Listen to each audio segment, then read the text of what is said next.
Hey everyone, this is Shpan, and we're doing a Realms of Arkania 3 character creation guide and tutorial.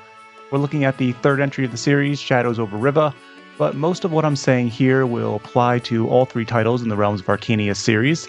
I'll be going over how to generate a class, some tips on how to build them, some ideas for party composition, and also recommend skill and spell selections. After that, I'll also go over some general tips and controls that I think are important that might not be immediately obvious to new players. This series was much more popular in Germany, where it originated, and so can sometimes be a little bit difficult to find information in English. With that in mind, I also want to mention that I don't consider myself an expert at the systems of this game, and so this video is not an exhaustive guide or a guide for perfect min-maxing. Instead, it's a guide to share some ideas that worked well for me and how to get the basics right. During my first playthrough, I felt that there wasn't enough tutorial or explanatory content out there that covers this game, so I hope my video can help out a little bit on that front. But before we get into the video, if you enjoy content like this and want to help support the channel, consider subscribing to the channel, my Patreon, or becoming a channel member. It's all greatly appreciated. Links in the video description below. And with that all out of the way, let's get into the character creation.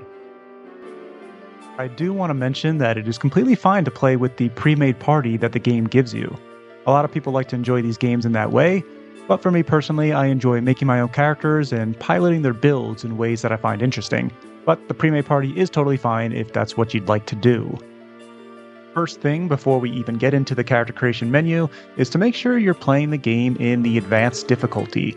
The exact differences between the novice and advanced difficulty doesn't seem to change too much in a playthrough.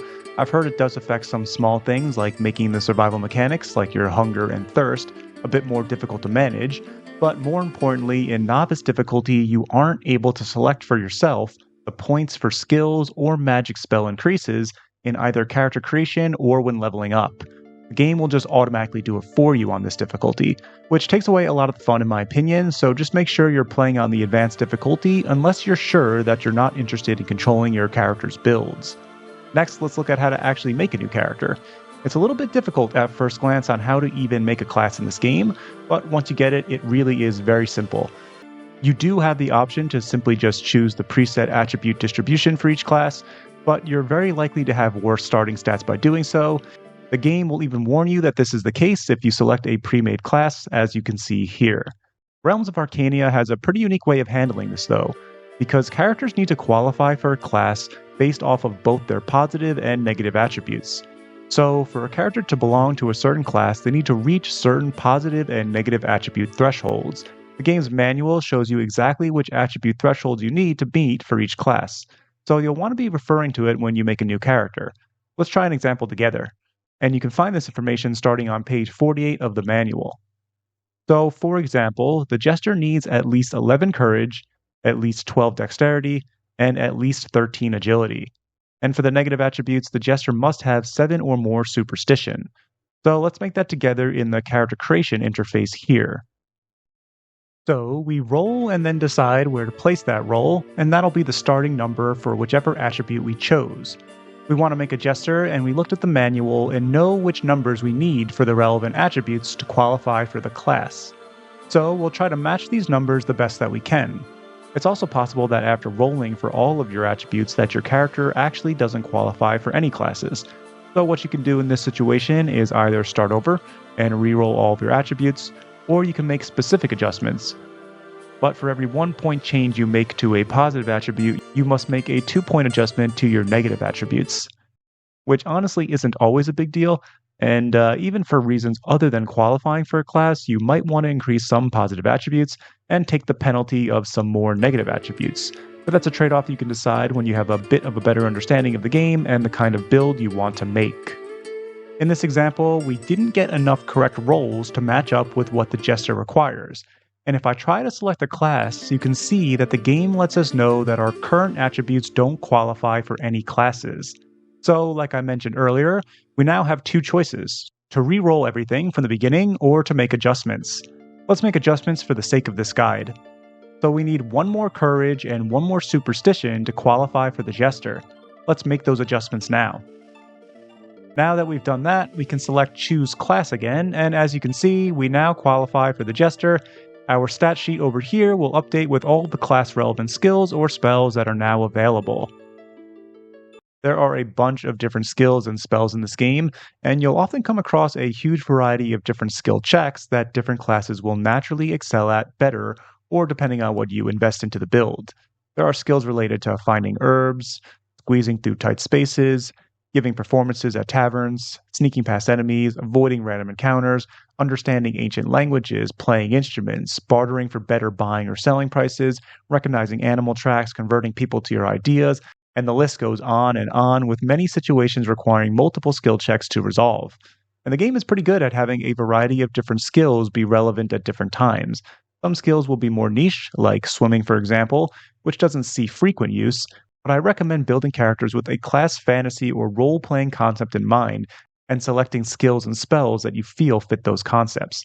Having fun with it, and not worrying too much about optimizing this aspect of your characters because it's really not necessary, and not knowing when certain skills will be useful is a big part of the fun in this game.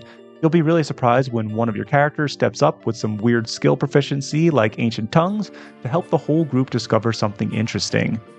Different classes will be naturally better or worse at certain skills, but we're also given 20 points to place into whichever skills we like. This is not a guarantee, there's a chance for any increase to fail, but I wouldn't make yourself too crazy resetting if you fail a few of those skills. After a few skill increases, you'll notice a red number, that means it's capped at the moment.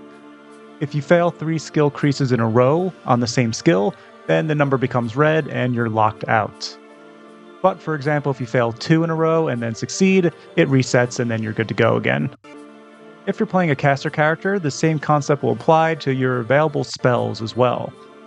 As you can see, the Jester is a pretty well-rounded class with a decent skill in both a ranged option and melee option, as well as lots of generally useful utility skills that can find relevance throughout a playthrough. Some skills that I think are often relevant are climbing, self-control, survival, lockpicking. A few of the social skills are also pretty good, especially haggle. I also found dancing to be really great for making money earlier in the game. Lore skills also have a decent amount of relevance, especially in dungeons, but it's hard for me to say exactly how generally useful they are. Overall though, every skill in this game has its moments to shine. After you're finished, be sure to press the Save Character button here, and then you can exit the screen, and in the temple interface, you can select this icon here to bring a saved character into your active party. As for the party's composition, there's a couple ways you can go about it, and really you can't go too wrong in my opinion unless you focus too much on either martial or magic, but even then, that could be a fun challenge playthrough. But anyway, having 2 martial classes, 2 casters, 1 magic and archer hybrid, and 1 character that focuses on a variety of skill checks, especially social checks or lockpicking. Rogues will start the game with a lockpick in their inventory, which is a really great bonus because it's a little expensive in the beginning of the game, and you really want the ability to pick locks efficiently as early as you can get it. You can also open locked containers or doors with both a spell or by trying to bash it open, but the bash is pretty unreliable, and the spell will often fail to unlock as well. But more importantly, spell points are really valuable early on in dungeons, as you can't easily rest whenever you want. So that's another reason why having a focused lockpicker is really useful, especially early in the game. If you're not too worried about that, then a Jester is also, in my opinion, a pretty decent pick to fill that final utility slot. Jesters are good at a ton of social skills like dancing and playing instruments, which is really great for earning money early in the game, and they're also pretty good at athletic and survival skill, which have a lot of different applications throughout the game. Furthermore, Jesters are actually not too bad as a third martial class. They can focus on piercing weapons like rapiers, and they're also pretty decent with throwing weapons, and having that flexibility can be pretty useful, especially because there are some enemies and even bosses that can't be hit with melee attacks. I chose a Jester over Rogue in my first playthrough, and I partially did that because it's such a rare fantasy class to see taken seriously in an RPG, and I was curious what kind of experience it would create. And my Jester would often insert herself into a bunch of different interesting social and city skill checks and events that made for some really awesome moments, and pretty much all of my early gold was made through her awesome dancing and musical instrument skills, which allowed me to buy a lockpick really early anyway. So I do recommend the Jester. Sylvan Elves are also a pretty strong choice for a hybrid archer and spellcaster. They'll have some really useful healing spells and do decent consistent damage in fights with the bow. The way I really used my Sylvan Elf personally was basically in combat, always using the bow, outside of combat using healing spells to keep the party healthy. Last recommendation, and I think this is maybe the most important, is that you should probably have at least one tank. Either a dwarf or warrior could be a good choice for this. In this game, it's not that realistic to build to burst down your enemies. You should have at least one companion that can safely sit between 4 different enemies and tank for multiple rounds. This gives your casters, archers, or throwing weapon focused characters the space they need to safely attack, and allows for the slower combat pace in this game to be played more safely and strategically. But really, the composition is not that important in this game, and I don't think there's a perfect answer, as there will naturally be some trade-offs if you have more casters or more martial options. So I recommend one tank, one pure caster, and one utility-based character that focuses on being useful for a wide range of skill checks and social skills. And then for the last 3 character choices, I think you should really just be focusing more on what you think would be fun to roleplay with and what you think might make for fun combat synergies, rather than min-maxing. That is always my recommendation in role-playing games. I also want to just very quickly go over some basic controls that I think you should know. You can move by clicking the edges on the screen, but it's a little bit tiring to move that way, so the best way in my opinion is with the arrow keys. You can hold shift while moving to run. Space is your interaction button. You can also click on things, but finding the exact interaction spot on a lot of items when trying to click is a little bit difficult to hit, so space is much better. Most things in this game can be interacted with, so be sure to try it on anything that looks even somewhat remarkable. You can move the camera to look up or down with the home and N keys respectively. Pressing F1 gives you an interesting online help manual. It's filled with basically anything you might need to know, but I personally preferred using the actual game manual, which I got as a PDF with the game.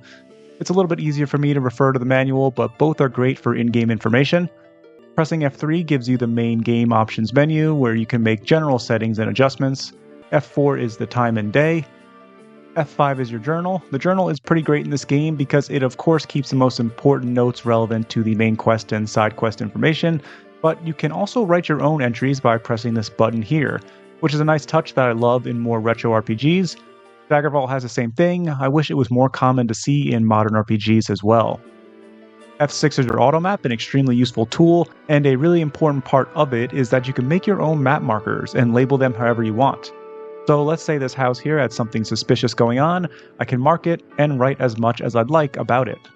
I think these things are the most important information that a new player should know about, but as always when playing older RPGs like this, the manual is filled with good information, and I recommend spending some time taking a look at it before playing. And yeah, that'll do it. I hope this video is helpful to new players, and if you're an experienced Realms of Arkania enjoyer, then feel free to add any important details that I might have missed in the comments. Thanks for watching everyone, and take care.